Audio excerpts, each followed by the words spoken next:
Assalamualaikum warahmatullahi wabarakatuh. Jumpa lagi di Lentera Hitam. Tentunya masih bersama saya Bobby yang akan menceritakan kisah mistis pendakian gunung. Apa kabar teman-teman semua? Kalian pasti bahagia selalu, sehat selalu, sukses selalu, dan selalu dimudahkan segala urusannya.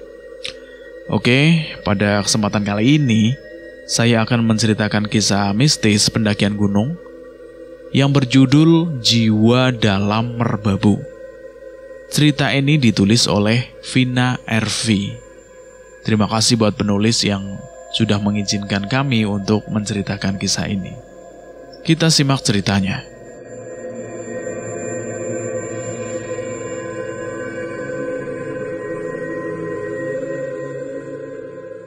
Sebagian makhluk gaib adalah reinkarnasi dari bermacam bentuk wujud.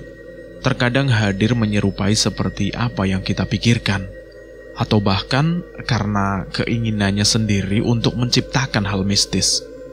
Seperti yang terjadi di dalam kisah pendakian ini. Saat mendaki Gunung Merbabu, gangguan makhluk halus itu datang silih berganti. Cerita ini bermula ketika aku mengunjungi salah satu rumah kerabatku di kota Semarang, Jawa Tengah. Aku singgah ke rumahnya hanya untuk sekedar melepas rasa kangen dan bersilaturahmi. Karena tempat tinggalku itu memang begitu jauh dari rumahnya. Setelah aku sampai di rumah kerabatku itu, mereka memberikan sambutan hangat dan begitu ramah kepadaku. Lalu, suatu hari, sepupuku seorang pria mengajakku untuk mendaki Gunung Merbabu di hari Sabtu. Karena dia memang hobi mendaki gunung dan jalan-jalan di berbagai tempat wisata alam juga pernah ia lakukan. Tanpa pikir panjang, aku pun menyetujui ajakan sepupuku itu untuk mendaki gunung. Bagaimana kelanjutan kisahnya? Kita langsung saja ke ceritanya.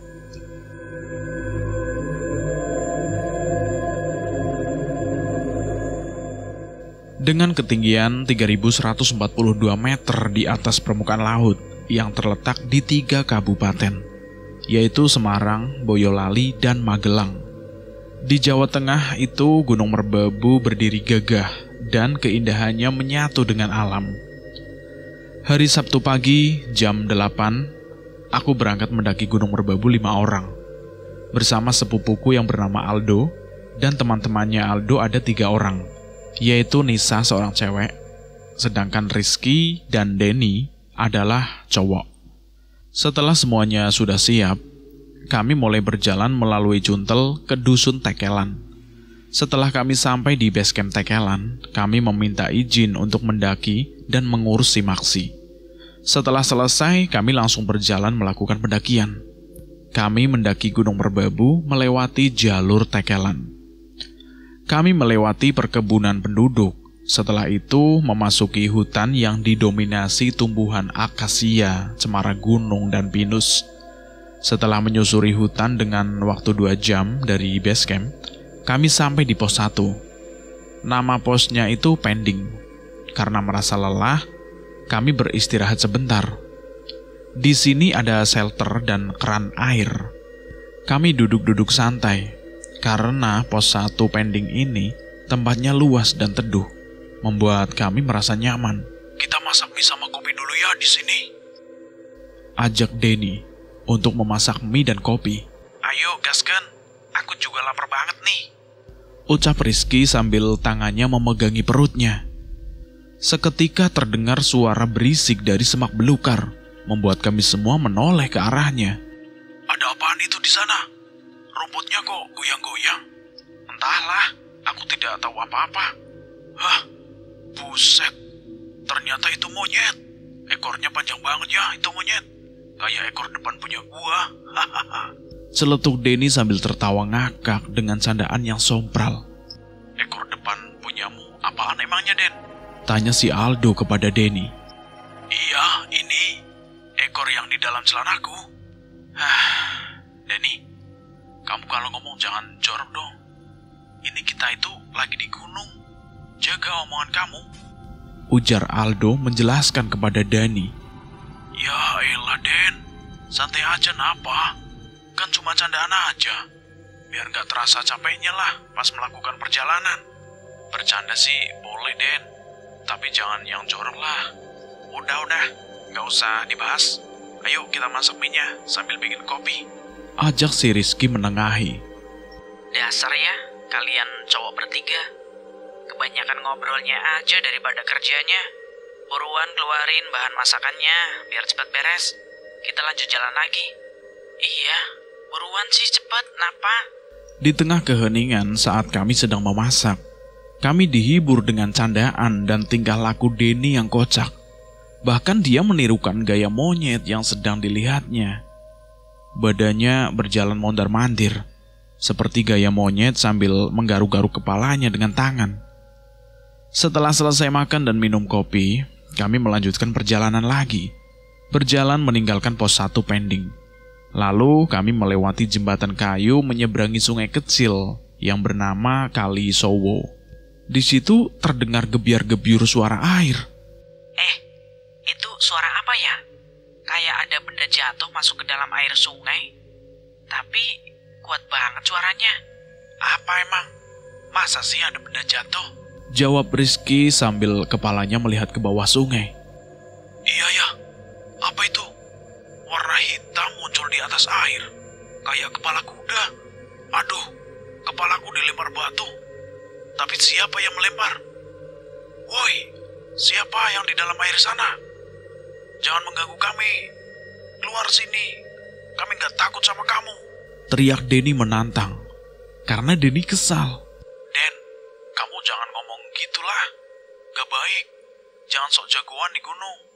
Ini bukan tempat kita. Kita hanya tamu di sini, Den. Ya gak apa-apalah. Biar dia gak nakutin kita lagi. Setelah itu, tiba-tiba muncul sosok tubuh manusia berkepala kuda. Sedang berdiri di atas air. Matanya berwarna merah menyala dan badannya berbulu lebat. Menatap kami berlima. Kami hanya terdiam melihatnya, tanpa bergerak dan mengucapkan kata. Karena kami terheran dan penasaran dengan sosok itu. Setelah melalui sungai, kami melewati tebing dengan kemiringan bervariasi. Sangat menanjak dan menantang bagi kaki kami. Keringat sudah mengucur membasahi tubuh. Badan kami bergerak merangkak memanjat tebing itu. Vina. Terdengar jelas di telingaku ada yang memanggil namaku dari samping tebing yang sedang aku panjat. Aku segera menoleh dan melihat ke arah suara itu. Astaga, itu bapakku. Sedang berdiri di sana dan memanggil aku. Ada apa ya? Aku harus segera berjalan ke sana dan menemui bapakku. Gumamku dalam hati, karena aku bingung kenapa bapakku ada di situ. Aku segera berjalan menuju tempat bapakku berdiri. Setelah aku sampai di lokasi, tiba-tiba bapakku tidak ada di sini. Membuatku heran dan menoleh ke kanan ke kiri untuk mencarinya. Astagfirullah, aku baru ingat. Ini kan di gunung. Mana mungkin bapakku ada di gunung ini? Kan bapakku lagi ada di rumah. Astaga, ini aku sedang halusinasi atau itu jin ya yang menjelma jadi bapakku? Vina, kamu ngapain di pinggir tebing? Ya ampun, ternyata aku ada di pinggir tebing. Hampir saja aku terperosok dan jatuh ke bawah. Aku segera berjalan menghampiri rombonganku dan melanjutkan perjalanan lagi dengan memanjat tebingan yang miring dan tanah setapak berwarna merah, lebarnya sekitar 1 meter, dan melewati batu-batu besar dan melipir di punggungan dengan lembah jurang yang dalam. Setelah melewati bebatuan, kami pun sampai di pos 2. Nama posnya adalah Pereng Putih. Tanahnya datar terbuka, tapi tidak terlalu luas. Kami berhenti sejenak dan duduk. Di sini juga ada shelter dan keran air. Tadi, pas di tebing ada yang manggil namaku. Tapi kau lihat, gak ada orang. Tadi ada juga yang manggil namaku. Dia bilang gini, "Hai jomblo, sini mampir." Di saat itulah, aku langsung merasa sedih. Ucap Denny dengan candaan. Aku itu ngomong serius, Den. Kamu kok malah bercanda sih? Aku di situ agak kesal. Ketika kami lagi duduk, tiba-tiba ada seorang wanita muda memakai baju kebaya kayak pakaian zaman dulu yang berwarna putih. pakai rok batik coklat, rambutnya hitam, digulung dan memakai selendang berwarna hijau di pundaknya, sedang berjalan di sebelah shelter. Kami berlima terheran melihatnya. Dia tersenyum menatap ke arah wajah kami, lalu berjalan ke bawah jurang. Mana ada ya wanita mendaki gunung pakai pakaian kebaya? Kok aku gak pernah lihat ya? Aku bergumam dalam hati. Seketika terdengar suara lagi, nyanyian sinden dengan bahasa Jawa halus. Suara itu sangat dekat dan sangat jelas di telingaku. Namun tidak ada orang di sini. Kami berlima yang mendengar suara itu hanya terdiam tanpa mengucapkan kata, sambil lihat-lihatan dengan tatapan wajah penuh tanda tanya. Makhluk halus itu berkamuflas untuk mengelabui kami, demi kepuasannya yang telah mengganggu dengan menghadirkan rasa merinding. Suara nyanyian sindennya dengan lagu Jawa semakin terdengar jelas di telingaku. Namun suaranya seperti suara teman kami yang rumahnya ada di komplek rumah sepupuku. Saat ini dia memang tidak ikut dalam pendakian ini. Sangat mustahil jika ia bernyanyi di gunung ini. Tatapan mata kami berlima masing-masing saling pandang, merasa terheran dengan suara yang kami dengar. Suaranya nyaring, bukan seperti layaknya suara manusia biasa. Sudah bisa dipastikan bahwa itu adalah suara makhluk halus yang tidak kasat mata. Selama berdurasi 1 jam, suara itu tiba-tiba menghilang dari sekitar shelter tempatku beristirahat. Namun aura mistis di pos 2 ini masih terasa, karena banyak bayangan berwarna hitam dan bayangan berwarna kuning bermunculan di hadapan kami berlima. Cuaca sedari tadi ketika kita berangkat dari base camp sampai pos 2 ini masih cerah, membuat kami merasa heran dengan sosok penampakan itu. Kenapa bisa hadir di siang hari yang panas? Mungkin karena tempat ini memang habitatnya. Kita istirahat di pos 2 ini aja dulu. Santai aja lah. Minum kopi dulu sama makan cemilan buat tambah tenaga lagi, kata si Denny kepada teman-teman. Kebanyakan santainya, takutnya nanti kemalaman di perjalanan, ucap si Rizky membalas Denny. Iya, habis minum sama makan, kita gas jalan lagi. Hei, itu bayangan hitam apaan sih? Dari tadi kok muncul terus di sini? Ganggu aja. Pengen ikutan ngopi juga ya? Celetuk si Denny sembarangan. Denny, kamu jangan begitu. Sosok yang seperti itu gak perlu diomongin di sini. Kan aku cuma bercanda doang, Do. Biar gak diem aja lah. Udah dibilangin gak boleh bercanda sembarangan. Kok masih lakuin aja lo? Ketika kami lagi duduk dan masak, kami dikejutkan dengan suara misterius dari atas shelter. Pergi kalian dari sini. Pergi kalian dari sini, kata suara misterius itu. Suara ucapan itu terdengar 3 kali. Suaranya besar seperti mengeram dan serak. Astagfirullahaladzim. Siapa itu yang menyuruh kita pergi dari sini? Ucapku kepada keempat temanku. Kita berlima saling pandang. Sepertinya mereka juga mendengar suara misterius itu. Buruan, bersihin semua bahan masakannya. Kita pergi dari sini dan melanjutkan perjalanan lagi, perintah si Aldo. Kami berlima melanjutkan perjalanan lagi. Jalurnya sangat menanjak dan banyak rerumputan. Setelah 2 jam berjalan, kami sampai di pos 3 Gumuk Mentul. Cuaca yang tadinya panas kini berubah menjadi gelap, berkabut tebal, dan gerimis rapat. Kami berhenti dan ingin bermalam mendirikan tenda di pos 3. Setelah bekerja sama untuk membuat tenda, akhirnya tenda kami sudah jadi. Kami memakai 1 tenda untuk tidur 5 orang. Waktu sudah menunjukkan jam 5 sore. Aku dan Nisa segera masak makanan dan masak air. Sedangkan Aldo, Rizky, dan Denny mencari kayu bakar buat bikin api unggun. Udah dapat banyak belum kayunya? Buruan hidupin api biar gak dingin. Iya, aku sama Vina fokus masak biar cepat matang makanannya. Sudah banyak kok kayunya. Ini aku bikin api unggun di depan tenda ya. Mungkin udah cukup nih kayunya. Setelah kami selesai masak, kami makan dan menghangatkan tubuh di dekat api unggun sampai jam 7 malam. Lalu kami masuk ke dalam tenda untuk beristirahat. Dung, dung, dung. Terdengar suara gong. Di saat kami lagi ngobrol dengan canda tawa di dalam tenda, seketika kami berlima mendengar suara gong yang sangat keras di dekat tenda kami. Kok ada bunyi gong kuat banget ya? Tapi suara gongnya enak didengar. Ini kan di gunung. Siapa yang mukulin gong? Aneh banget ya. Suaranya di dekat tenda kita kayaknya. Coba aku buka resleting tendanya ya. Dan aku intip di luar sana. Siapa sih yang mukulin gong? Buset. Di depan tenda kita banyak orang. Ada yang lagi duduk bersila. Ada juga orang yang tegak sambil mukulin gong. Itu pertunjukan kesenian. Kami berempat yang mendengar ucapan Denny langsung segera bangkit dan ikutan mengintip keluar karena rasa penasaran. Iya beneran. Ada pertunjukan kesenian. Semua orang itu memakai baju seragam warna hitam. Astaga, ini nyata atau halusinasi kita saja ya? Nggak tahu juga sih, Nis. Tapi ini seperti nyata. Udah, buruan tutup resleting tenda. Kita tidur aja.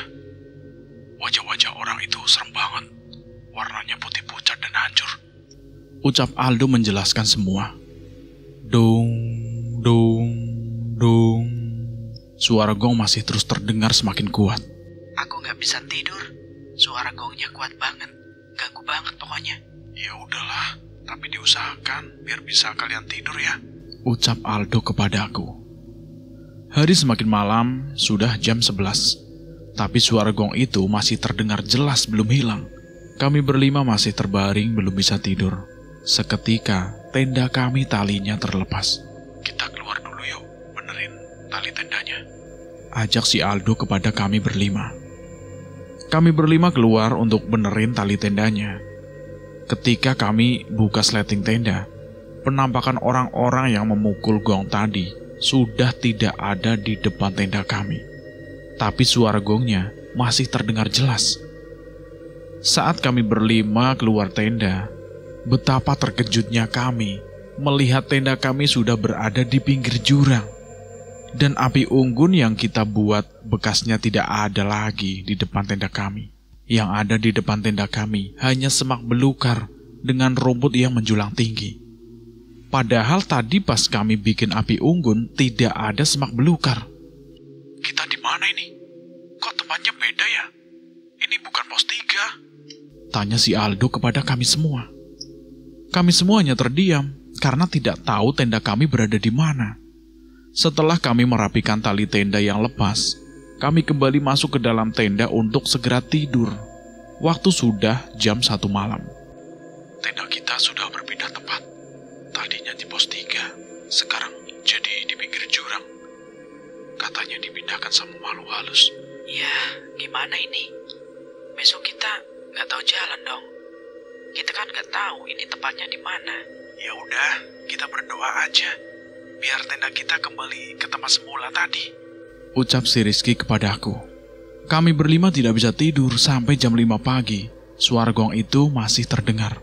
Buset, suara gongnya dari jam 7 malam sampai jam 5 pagi.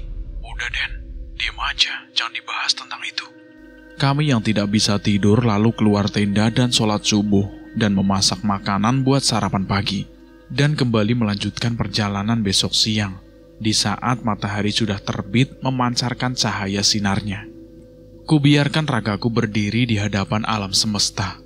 Mungkin ketika matahari sudah terbit, hanya dengan berfotosintetis bisa menghangatkan tubuhku dari rasa dingin. Pergi kamu dari sini. Penghuni gunung ini tidak menerima kehadiran kamu dan teman-teman kamu.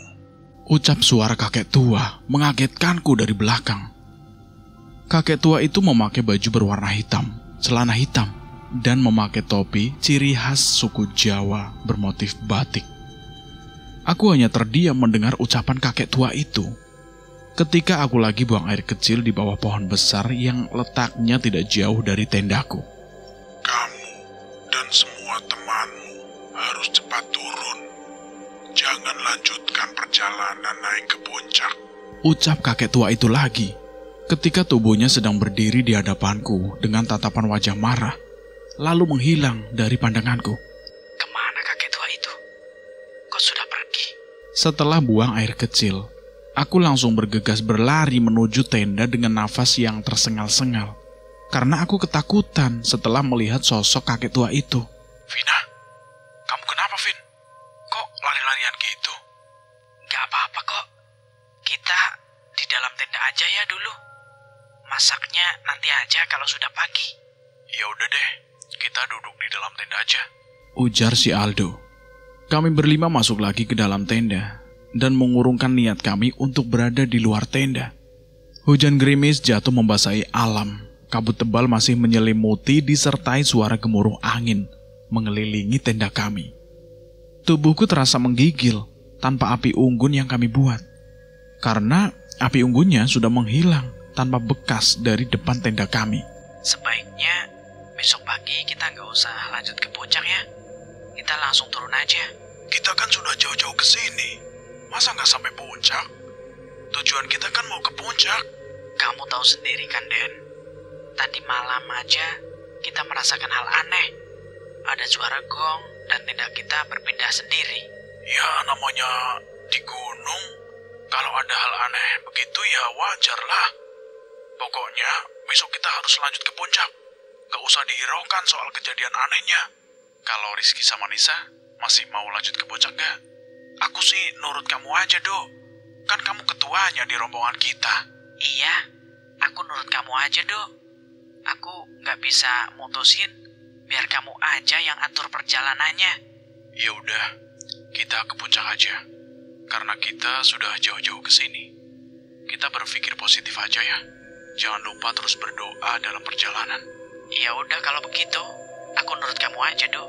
Ucapku dengan kesal. Suara ayam hutan berkokok menandakan hari sudah pagi.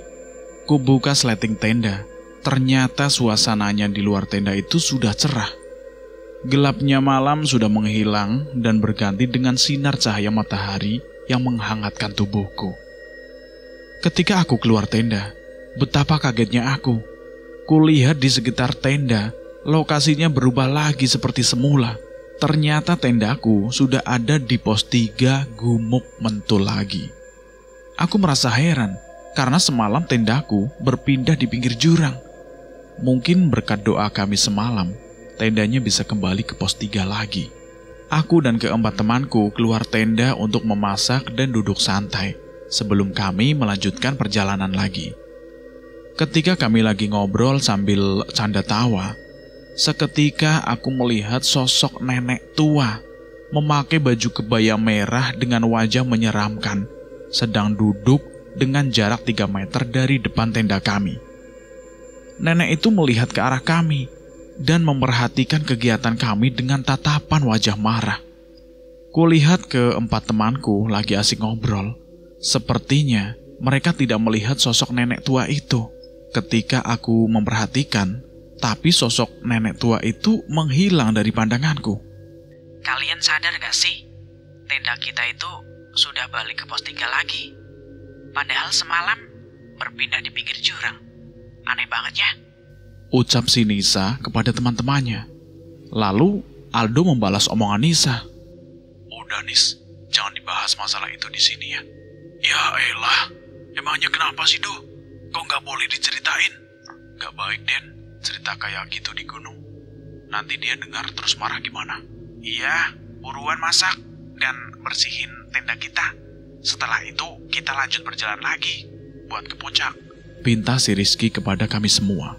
Setelah kami sudah siap, kami melanjutkan perjalanan lagi melewati jalanan semak-semak yang terbuka. Ketika kami sudah berjalan 2 jam, kami sampai di pos 4 Lempong Sampan. Langkah kaki kami terus berjalan dan tidak berhenti melanjutkan perjalanan sampai ke Watu Gubuk yang ditandai dengan batu besar yang tengahnya berlubang dan tempatnya banyak bebatuan. Kita istirahat dulu di sini ya. Capek banget aku. Ucap Nisa sambil tubuhnya membungkuk ke bawah. Astaga, Nisa, itu ada anak kecil yang duduk di carrier kamu. Ucap Aldo sambil menunjukkan jarinya ke tasnya Nisa. Mana? Aku gak lihat kok. Kamu bohong ya, Do? Seketika, angin kencang dan kabut berhembus di sekitar kami. Suasana menjadi gelap dan dingin. Kulihat anak yang duduk di atas carrier Nisa sedang tertawa sambil melihat kami berempat. Cakrawala terlihat menghitam tanpa cahaya. Sanubariku semakin gelisah di saat menembus cuaca ekstrim dalam kegelapan kabut. Awan menyatu menjadi gubalan, pertanda akan turun hujan di atas bumi. Aku masih melihat sosok yang duduk di atas carrier Nisa berpindah di punggungnya. Sosok itu adalah anak kecil, badannya telanjang, hanya memakai celana pendek dengan wajah berwarna putih pucat, sedang tertawa dan giginya bertaring. Kalian lihat gak sih? Ada sosok yang duduk di atas punggungnya Nisa. Aku juga lihat, Dok. Ada anak kecil yang sedang duduk. Aku menjawab pertanyaan Aldo. Rizky dan Denny menatapku dan menganggukkan kepalanya, sebagai tanda isyarat kalau mereka juga melihat sosok anak kecil itu. Punggungku rasanya berat banget. Kita istirahat dulu di sini ya. Soalnya aku gak kuat jalan.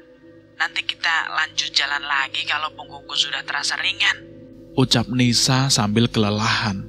Ya udah deh, kita istirahat di sini aja dulu. Aku dan keempat temanku beristirahat lumayan lama untuk melepas rasa lelah, sambil makan dan minum air putih. Di Watu Gubuk ini, tempatnya banyak batu-batu yang berserakan. Sesekali kami memainkan batu kecil dan melempar-lemparkan ke batu yang besar. Sepi banget ya di jalur tekelan. Dari tadi cuma ada rombongan kita aja. Gak ada pendaki lain yang lewat. Ujar Denny kepada teman-teman. Ya mungkin pendaki lain melewati jalur lainnya. Ungkap si Rizky. Iya, atau memang gak ada orang lainnya yang mendaki hari ini. Kata Denny lagi. Mungkin udah ada yang turun atau udah pada sampai ke puncak. Jawab si Aldo. Kita berdoa dulu ya, sebelum melanjutkan perjalanan lagi menuju ke puncak. Kata Rizky. Iya, Dok. Kita berdoa dulu. Ucapku dan kami berempat menyetujui permintaan Aldo untuk membaca doa. Setelah beristirahat, kami berlima berkumpul dan melingkar untuk berdoa, meminta keselamatan dalam perjalanan dan meminta kepada Allah agar gangguan sosok anak kecil yang mengganggu Nisa bisa menghilang. Setelah kami berdoa, kami melanjutkan perjalanan lagi melewati jalanan yang menanjak. Di perjalanan kami berlima sambil membaca doa. Setelah 2 jam berjalan, akhirnya sosok anak kecil itu yang duduk di atas punggung Nisa seketika menghilang dan punggung Nisa sudah terasa ringan lagi. Kami berlima tidak berhenti dan masih tetap melanjutkan perjalanan lagi melewati jalanan yang menanjak sampai kami tiba di pemancar. Lalu kami menuruni jalanan setapak yang menurun menuju tugu batas kabupaten dan titik pertemuan jalur Wekas dengan lembah di kiri dan kanan jalur. Seketika bau kemenyan tercium di hidungku, membuatku merasa aneh dan menatap keempat temanku. Wajah mereka juga merasa bingung sambil menutup hidungnya, menandakan mereka juga mencium bau kemenyan itu. Kami berlima tidak menghiraukan bau kemenyan itu. Kami tetap berjalan lagi melewati jalan setapak bercampur batu. Setelah pertigaan di depan puncak yang disebut helipad, jalurnya menanjak dan melewati jalan yang dinamakan Jembatan Setan. Wah, ini jalurnya mantap. Kalian hati-hati ya, fokus lihat jalan saja. Iya, Dok. Ucapku dengan wajah panik dan badan gemeteran. Aku takut banget ini lewat Jembatan Setan. Teriak Nisa kepada teman-teman. Ya elah, cuma jalan kayak gini aja kok takut sih, Nis. Den, kamu jangan meremehkan gunung dong, gak baik.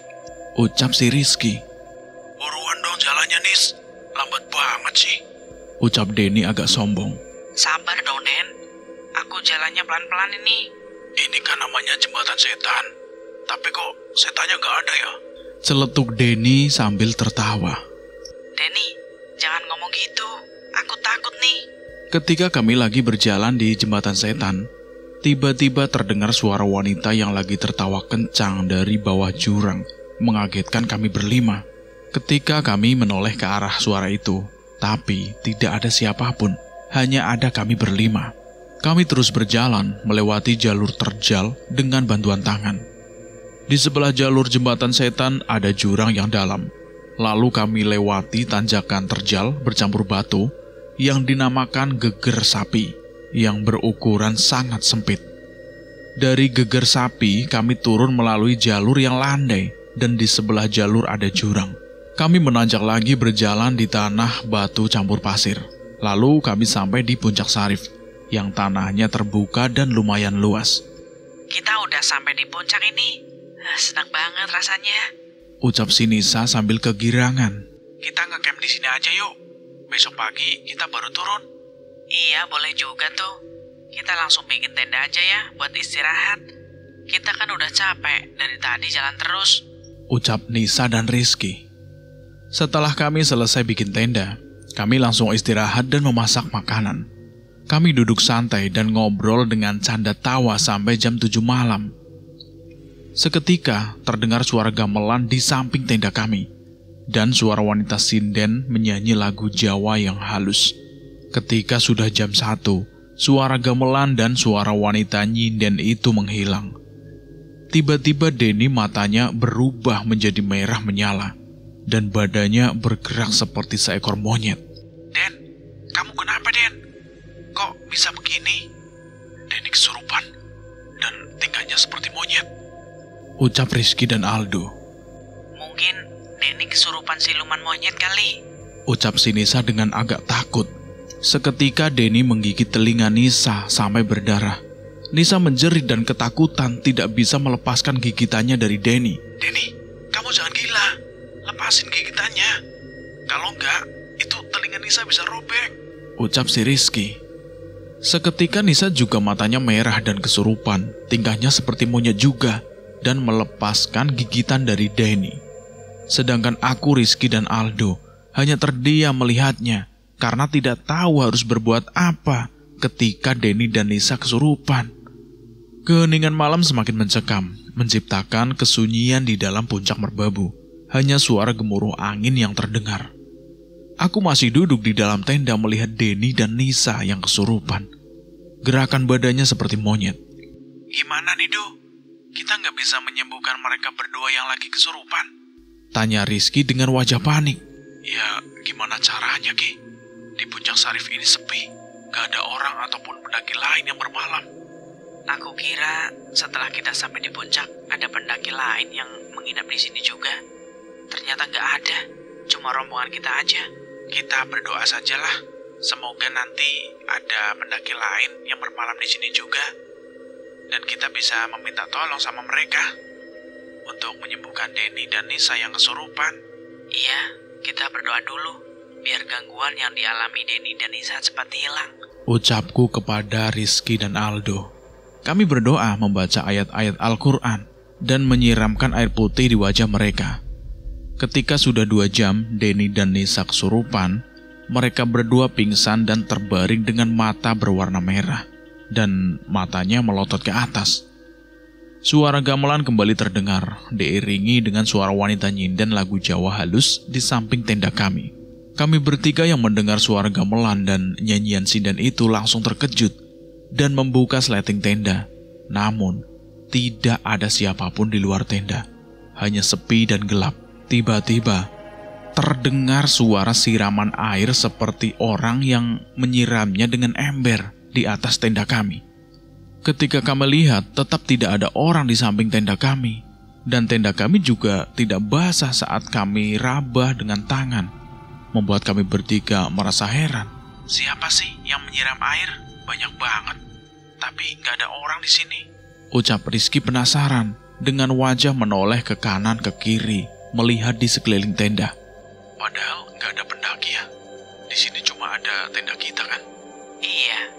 Tadi gak ada suara langkah kaki orang yang berjalan di dekat tenda kita. Udahlah, kita masuk ke dalam tenda lagi aja. Gak usah dibahas dulu masalah siraman air itu.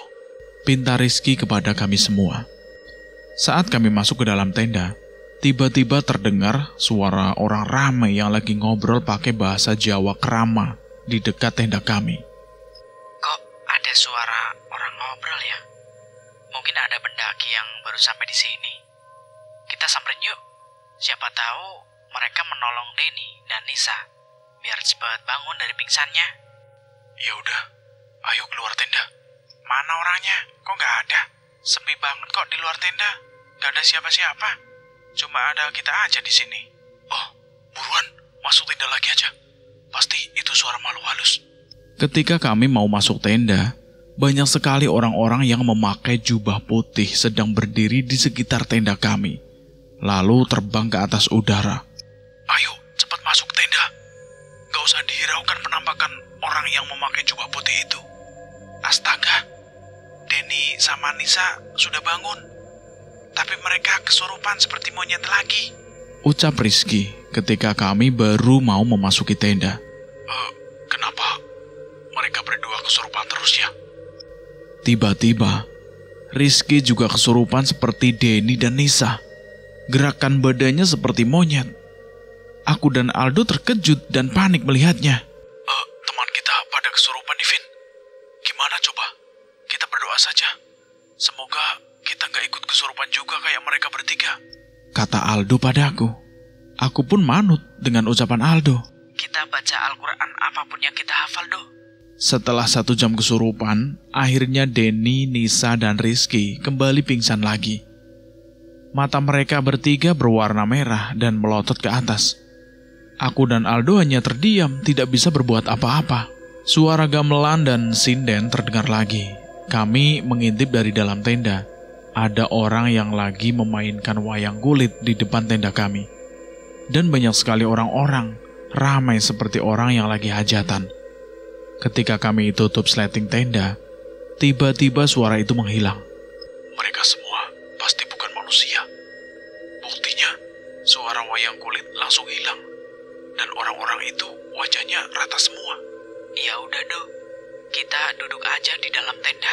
Aku dan Aldo duduk di dalam tenda, hanya terdiam berdua di samping Denny, Nisa, dan Rizky yang sedang pingsan. Assalamualaikum, ucap seorang kakek tua memakai baju hitam, celana hitam, dan topi ciri khas suku Jawa bermotif batik. Seperti kakek yang aku temui ketika aku lagi buang air kecil di saat kami bermalam di pos 3 Gumuk Mentul. Waalaikumsalam, Kek. Ucapku terheran ketika melihat kakek itu di luar tenda sendirian, menghampiri kami di depan tenda. Kan sudah saya bilang, lebih baik kalian semua turun, gak usah melanjutkan perjalanan lagi ke puncak. Tapi kenapa kalian semua masih nekat mau ke puncak? Maafkan kami, Kek. Kalau kami salah, kami cuma mau melihat pemandangan alam di puncak gunung. Kehadiran kalian tidak diterima di gunung ini. Sebaiknya kalian cepat turun. Kalau nggak turun, kalian akan tetap selamanya ada di gunung ini. Apa maksudnya, Kek? Ada di gunung ini selamanya? Sebenarnya kakek siapa ya? Saya warga desa. Salah satu teman kalian ada yang membawa benda kotor di gunung ini. Penghuni gunung ini tidak menyukai benda kotor itu. Benda kotor? Benda apa, Kek? Nanti juga kalian tahu sendiri apa benda kotor itu. Ucap kakek itu, lalu berjalan pergi dan menghilang. Astaga, kakek itu siapa ya? Rasanya aku seperti mimpi ketemu kakek itu. Apa ini cuma halusinasiku saja? Vina, kamu ngomong sama siapa? Gak ada orang kok kayak ngobrol. Nyebut kakek-kakek juga. Kamu ngobrol sendiri ya? Aku gak apa-apa kok, Du. Udahlah, gak usah dibahas. Setelah kehadiran kakek tua itu, entah mengapa tiba-tiba mataku terasa berat dan ngantuk banget. Begitu juga Aldo. Dia seketika tertidur pulas, dan aku yang tidak kuat menahan ngantuk juga ikut tertidur pulas di dalam tenda. Perlahan netraku terbuka di dalam kegelapan, di tengah alam yang penuh dan misteri. Aku terbangun dan tubuhku berdiri dari lelapnya tidurku. Kupandangi Aldo, Rizky, dan Nisa juga ikut berdiri di sampingku. Namun, Denny tidak ada di samping kami berempat. Denny kemana ya? Kok dia nggak ada di sini? Aku nggak tahu Denny kemana. Kita ada di mana nih? Kok kita ada di tempat yang beda dari alam kehidupan kita ya? Hutannya tidak seperti hutan di gunung, tapi seperti hutan bayangan. Pohonnya tidak nyata. Iya ya, kita ada di hutan yang aneh. Banyak monyet-monyet di sini. Pohonnya juga besar-besar banget, kayak pohon tua yang berumur ratusan tahun. Kita pulang aja yuk dari sini. Di sini tempatnya serem banget. Tapi kita cari Denny dulu sampai ketemu. Ya udah, kita berjalan keliling di hutan ini aja. Siapa tahu Denny bisa ketemu. Di hutan gelap dan banyak pepohonan yang berukuran besar, kini menjadi tempat kami berempat. Tampak sebuah pagar tembok yang tinggi di sekeliling hutan ini, membuat kami seperti terkurung, tidak ada jalan keluar. Hanya ada pepohonan yang kami temui di saat kami menyusuri jalan untuk mencari Denny yang menghilang dari rombongan. Lihat itu, banyak monyet yang menyeramkan datang menghampiri kita. Teriak Nisa sambil ketakutan. Wajah monyet itu seperti wajah manusia tapi serem. Wajahnya hitam dan matanya besar berwarna merah. Monyet-monyet itu mengejar kami berempat dengan tatapan wajah yang menyeramkan, ingin menggigit dan mencakar kami. Lalu kami berlari kencang, tapi seperti lambat banget rasanya kaki ini melakukan untuk berlari. Kami berempat naik pohon yang bercabang untuk menyelamatkan diri dari serangan para monyet itu. Kok monyetnya nggak bisa naik nyamperin kita di atas pohon ya? Aneh banget. Biasanya monyet selalu manjat pohon. Ini monyetnya kok nggak bisa manjat pohon? Ucap Nisa sambil kebingungan. Ucapan kalian tidak sopan di gunung ini. Jadi kalian semua harus ikut ke alam kami untuk selamanya. Astaga, monyetnya bisa ngomong kayak manusia. Pasti itu monyet jadi-jadian. Teman kalian yang itu membawa benda kotor. Benda itu adalah sebuah pisau kecil yang berisi ilmu hitam yang sudah memakan tumbal untuk mengiris 15 pasang telinga manusia. Ucap monyet itu sambil menunjuk ke arah Denny yang sedang dikurung di sebuah kurungan besi dan lehernya dirantai. Teman-teman, lihat. Itu kan Denny. Kenapa dia bisa dirantai dan dikurung di sana? Ucap Rizky ketika melihat Denny tidak sadar dan wajahnya menunduk ke bawah. Kalian tidak bisa keluar dari hutan ini kalau kalian sudah digigit sama monyet. Maka jiwa kalian akan tetap tinggal di alam gaib ini. Ucap monyet itu, lalu dia menghilang. Teman-teman, kita harus bisa mencari jalan keluar dari hutan ini. Tapi sebisa mungkin, jangan sampai kita kegigit monyet-monyet itu. Pinta si Aldo. Kami berempat turun dari pohon, berjalan mencari jalan keluar, dan berusaha untuk menyelamatkan Denny yang sedang dikurung. Namun, ketika kami sudah mengelilingi hutan ini, tetap tidak menemukan jalan keluar. Hanya ada pagar tembok yang tinggi. Monyet-monyet itu kembali menyerang di saat kami ada di bawah pohon. Kami berusaha memanjat pohon lagi untuk menyelamatkan diri. Harus berapa kali kita naik turun pohon? Badanku rasanya capek dan pegel semua. Ucap Nisa mengeluh kelelahan. Sampai kita bisa keluar dari hutan ini yang menjadi tempat sarangnya monyet. Kita berdoa ya, biar kita bisa keluar dari hutan yang menyeramkan ini. Setelah itu, lalu kami berempat berdoa untuk meminta keselamatan dari masalah ini. Assalamualaikum, nak. Ucap seorang kakek tua memakai baju hitam, celana hitam, dan topi khas suku Jawa bermotif batik yang aku temui di saat bermalam di pos 3 itu. Waalaikumsalam. Kok kakek ada di sini? Kakek memang di mana-mana. Aku langsung deg-degan. Jantungku langsung berdetak kaget ketika mendengar ucapan kakek itu. Kalau jiwa kalian ingin keluar dari alam gaib ini, ambil pisaunya Denny di saku celananya. Buka dan tancapkan di pohon besar yang berwarna kuning itu. Ucap kakek itu sambil menunjuk ke arah salah satu pohon.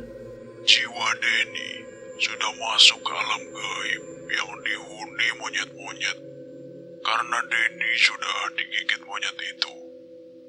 Setelah kalian menancapkan pisau itu, maka ilmu hitam kekebalan yang ada di dalam pisau itu akan hilang dan kalian akan kembali ke alam nyata. Jelas kakek itu, lalu dia menghilang. Iya kek, baiklah kek, ucap si Aldo. Kami turun dari pohon dan mengambil pisau Denny, lalu membukanya, dan Aldo menancapkan pisau itu ke pohon kuning itu. Seketika Denny tersadar dan kami menemukan jalan berupa tangga untuk keluar dari alam gaib ini. Kami berempat terbangun dari tidur dengan kondisi badan yang pegel-pegel di dalam tenda. Kulihat jam menunjukkan pukul 11 malam. Ternyata yang aku alami tadi cuma mimpi. Iya, Vin, aku juga mimpi. Aku mimpi ada di hutan banyak monyetnya. Rizky, Denny, dan Aldo juga mengatakan hal yang sama. Kalau mereka juga mimpi ada di hutan yang banyak monyetnya. Ini pisaunya kayak ada di mimpiku, ucap Nisa sambil tangannya menunjuk ke arah pisau yang sedang digenggam di tangan Aldo. Iya, di mimpiku juga melihat pisau ini. Kok pisaunya ada di tanganku ya? Ini semua gara-gara Denny. Kita semua jadi kena imbasnya. Iya, kita semua jadi mimpi buruk. Setelah itu aku ambil pisau Denny, namun tidak bisa aku buka. Kok pisaunya nggak bisa dibuka dari kerangkanya? Padahal sudah aku tarik sekuat tenaga loh, tapi masih nggak bisa dibuka saja. Kalau mau buka pisau itu, harus ada rapalan mantranya. Sini, aku bukain. Kan aku yang punya mantranya, ucap Denny. Setelah dibuka pisaunya, aku pakai buat nebas batu. Vina, jangan dipakai buat nebas apapun pisaunya. Pantangan banget itu, ucap Denny dengan wajah marah. Udahlah, bodo amat. Gerutuku juga kesal. Gara-gara pisau ini kan kita mendapatkan teror dan hampir celaka. Maafin aku ya teman-teman. Pisau ini pemberian kakekku buat kekebalan tubuhku. Aku gak tahu kalau kejadiannya bakal begini. Oh, pantesan kamu sok jago di gunung ini. Karena kamu merasa punya benda kekebalan. Iya. Iya itu, Denny gak bisa jaga ucapan.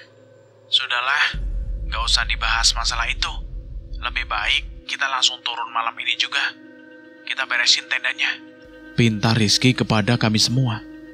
Seketika suara auman harimau di belakang tenda kami membuat kami semua panik dan ketakutan. Kami berlima segera membereskan tenda dan turun melewati jalur tekelan. Kami tidak turun lintas jalur. Selama di perjalanan dari Puncak Sarif sampai pos 3, kami tidak merasakan hal aneh apapun. Hal aneh ataupun mistis tidak ada. Ketika sampai di pos 2, kami melihat banyak bayangan hitam yang terbang di atas kepala kami. Tapi kami tidak menghiraukan bayangan itu sampai kami tiba di pos 1 pending. Kita istirahat lagi ya di pos 1. Dari tadi kan kita nggak berhenti. Cuma berhenti sebentar terus lanjut jalan lagi, ucap Nisa sambil kelelahan. Yaudah, kita duduk dulu di sini. Kami berhenti di shelter dan memasak air buat minum. Terdengar ramai sekali suara orang yang ngobrol pakai bahasa Jawa Krama di sini. Padahal tidak ada orang, membuat kami semua merinding dan langsung melanjutkan perjalanan lagi sampai di Desa Tekelan jam 7 pagi. Setelah kami sampai di Desa Tekelan, kami langsung pulang ke rumah masing-masing. Sampai di rumah tidak terjadi hal-hal aneh lagi. Tapi punggungku masih terasa merinding sampai 3 hari. Setelah aku mengaji dan membaca doa, perlahan rasa merinding itu hilang dan hilang selamanya. Dan cerita ini selesai sampai di sini. Terima kasih buat teman-teman yang sudah mendengarkan cerita ini sampai habis. Semoga kalian dalam keadaan sehat selalu, bahagia selalu, panjang umur, sukses selalu, dan selalu dimudahkan segala urusannya. Terima kasih juga buat penulis cerita ini yang sudah mengizinkan kami untuk menceritakan kisah ini. Dan terima kasih juga buat teman-teman yang sudah support channel ini, yang sudah berkomentar, yang sudah nge-like, sudah nge-share. Terima kasih banyak. Semoga kalian semua diberikan kelancaran rezekinya dan panjang umur, bahagia selalu sekeluarga. Dan sekali lagi saya mohon maaf jika ada kesalahan kata. Saya pamit undur diri, akhir kata. Wassalamualaikum warahmatullahi wabarakatuh.